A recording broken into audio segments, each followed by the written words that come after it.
Now consider a very important operator, Hermitian operator. Hermitian operator. Which operator is Hermitian? तो Hermitian operator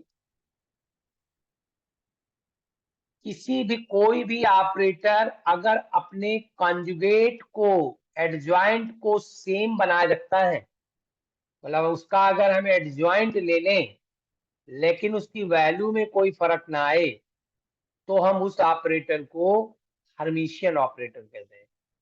मतलब ये operator is said to be Hermitian if it is equal to its adjoint.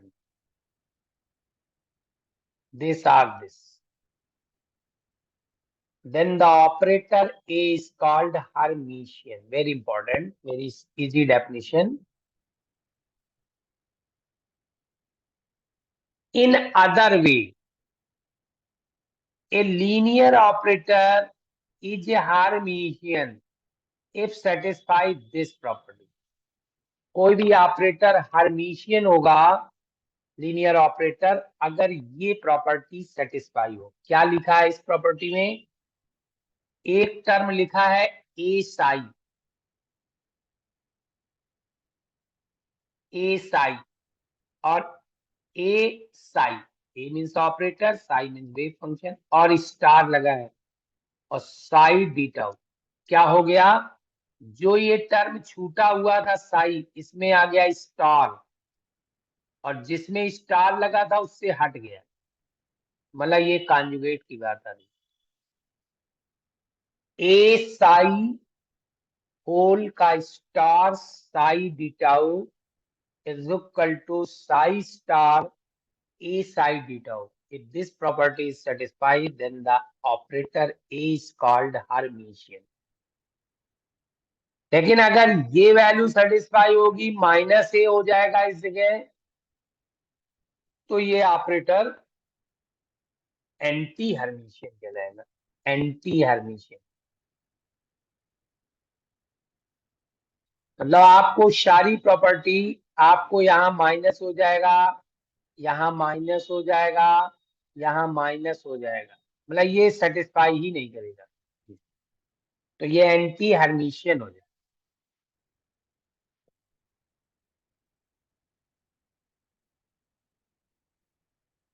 अब कुछ property है, दो तीन property है, properties of Hermitian operator.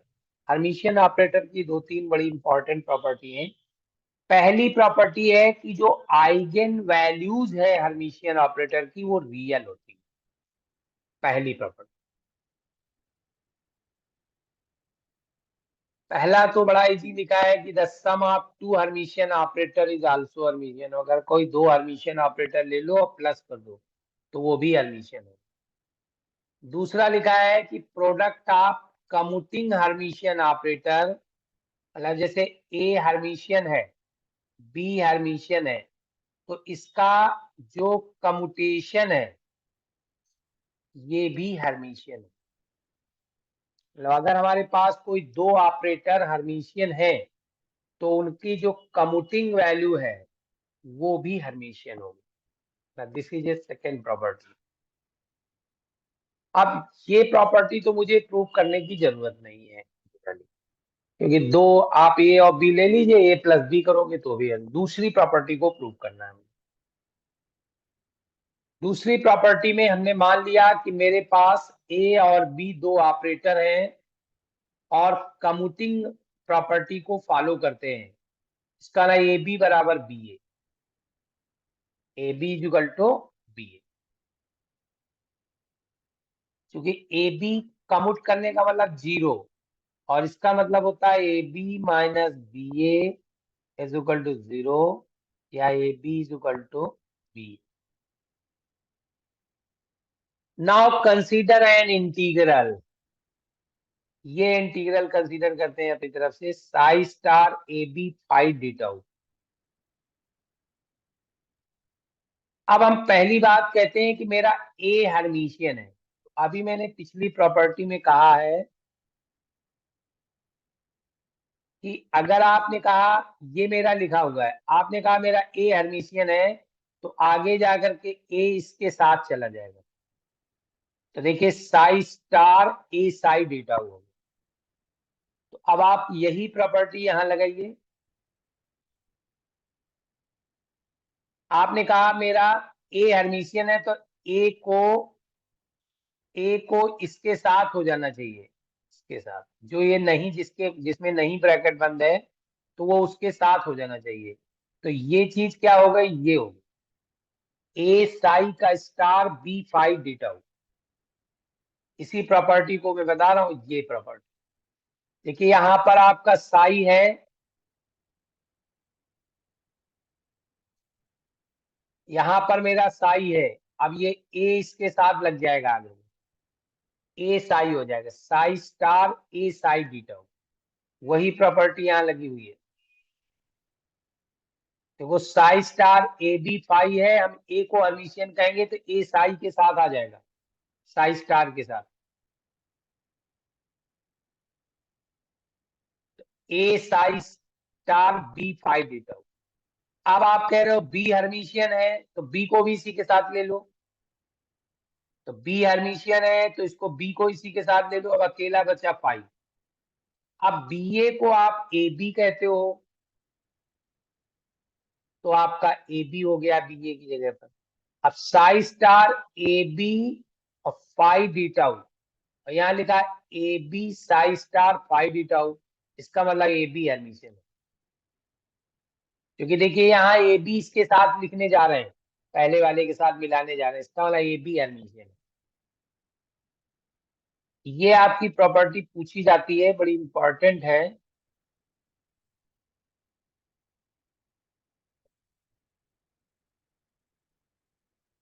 Not take this integral. ये हमने कहा ए हर्मिशियन है, तो ये दोनों को मिला लिया जाएगा। आपने कहा बी हर्मिशियन है, तो बी भी मिला लो आगे के। अब बी ए को ए बी लिख दो, बी ए को ए बी लिख दो,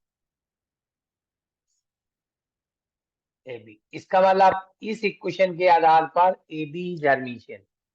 ये लेफ्ट साइड तो आपका वही लिखा है जो पहले दिया हुआ था, लेफ्ट साइड जो चल रहा है, मतलब ये जो लेफ्ट साइड है, ये टर्म लेफ्ट साइड लिखा है, राइट साइड चेंज हो गया। दो प्रॉपर्टी। तीसरी प्रॉपर्टी है कि जो आइगन वैल्यूज हैं हर्मिशियन ऑपरेटर की, वो रियल होती है। ये हमारी थर्ड प्रॉपर्टी है, बहुत इंपॉर्टेंट मानी जाती है। तो नाउ टेक आइगन वैल्यू और now take property of Hermitian. देखिए psi star A psi d tau. आप कह रहे हो हर्मिशियन है, तो आपका नियम कहता है ए इसके साथ मिला दीजिए, A psi star psi d tau. मतलब this is my formula, psi star A psi d tau मतलब volume elements, integral A psi का स्टार साई डी टाउ।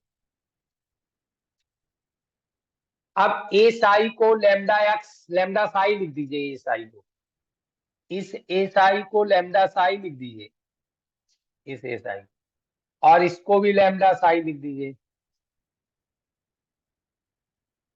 ये। अब लेमडा साई का स्टार है, तो लेमडा स्टार साई लिख दीजिए। तो लेमडा चूंकि न्यूमेरिकल वैल्यू है, तो वो तो इंटीग्रल के बाहर आ जाएगी, इधर का भी लेमडा निकल के बाहर आ जाएगा, लेमडा स्टार भी निकल के बाहर आ जाएगा। कुल मिला के ये है। अब या तो ये टर्म जीरो है, और या तो ये टर्म जीरो है, दो में से कोई एक टर्म जीरो है। इसका मतलब psi star psi d tau मेरा जीरो है नहीं। इसका मतलब lambda minus lambda star zero है, तो lambda is equal to lambda star. अगर आपका किसी टर्म का कॉन्जुगेट अपने ही वैल्यू के बराबर है, तो वो इमेजिनरी नहीं है, वो रियल है। मतलब किसी का कॉन्जुगेट सेल्फ के बराबर हो, इसका मतलब वो वैल्यू हर हालत में रियल है, कॉम्प्लेक्स नहीं है। क्योंकि कॉम्प्लेक्स होती जैसे ए प्लस आई बी है, अगर हम इसका कॉम्प्लेक्स निकालेंगे तो ए माइनस आई बी कभी बराबर हो ही नहीं सकते दोनों। और अगर केवल ए होता और कॉम्प्लेक्स निकालते तब भी ए आता। इसका वाला ये वैल्यू आपकी इक्वल। चौथी प्रॉपर्टी है कि eigen function of Hermitian operator are orthogonal. अगर हम किसी ऑपरेटर के दो आइगन वैल्यूज ले लें,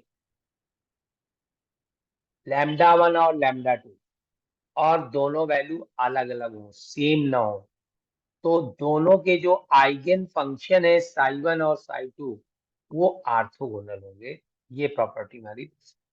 तो पहले तो हम लोग जरा लिख लेते हैं, ए साई 1 बराबर लैम्डा 1 साई 1, ए साई 2 बराबर लैम्डा 2 साई 2।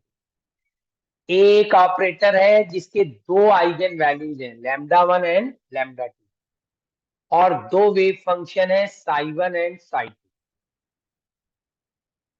अब आप फार्मूला लिखिए हर्मिशियन का। ये formula Sai 1 star A Sai 2 D tau बराबर ए साई 1 के साथ, ये देखिए फार्मूला होता है। लगातार हम आपको बता रहे हैं, psi star A psi d tau equal to A psi star psi d tau. अब ए साई 2 को लिख दीजिए लैम्डा 2 साई 2, ए साई 1 को लिख दीजिए लैम्डा 1 साई 1। अब लैम्डा 2 इधर लिखा है और लैम्डा 1 इधर लिखा है। इसका मतलब ये हो गया कि लैम्डा 2 और लैम्डा 1 इक्वल है। तो इनको लेफ्ट साइड ले आइए। इक्वल नहीं है, सॉरी, मतलब डिस्टिंक्ट आइगन वैल्यूज लिखा हुआ है क्वेश्चन। क्वेश्चन में लिखा है distinct eigen values, eigen values अलग अलग है।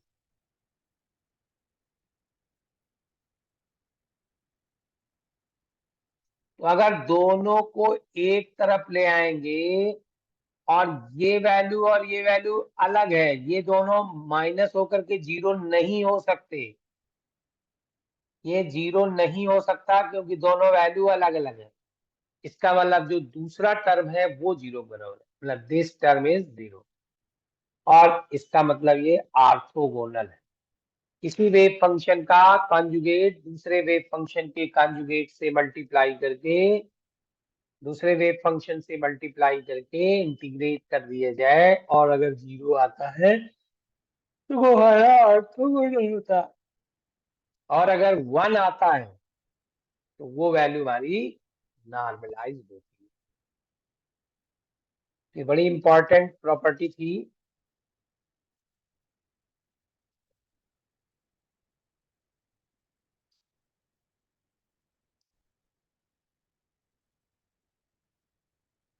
हमारे पास क्वेश्चन था कि दो आइगन वैल्यूज हैं लैम्डा 1 लैम्डा 2, दो वेव फंक्शन है साई 1 एंड साई 2। तो हम अपना फार्मूला लिखते हैं और वैल्यू रख देते हैं ए साई 2 की जगह, ए साई 1 की जगह, और दोनों एक साथ ले आते हैं। क्योंकि लैम्डा 1 लैम्डा 2 इक्वल नहीं है तो ये ब्रैकेट जीरो नहीं होगा, तो इंटीग्रल वाला टर्म जीरो के बराबर होगा। इसका मतलब वेव फंक्शन ऑर्थोगोनल है। This is a complete explanation of the topic.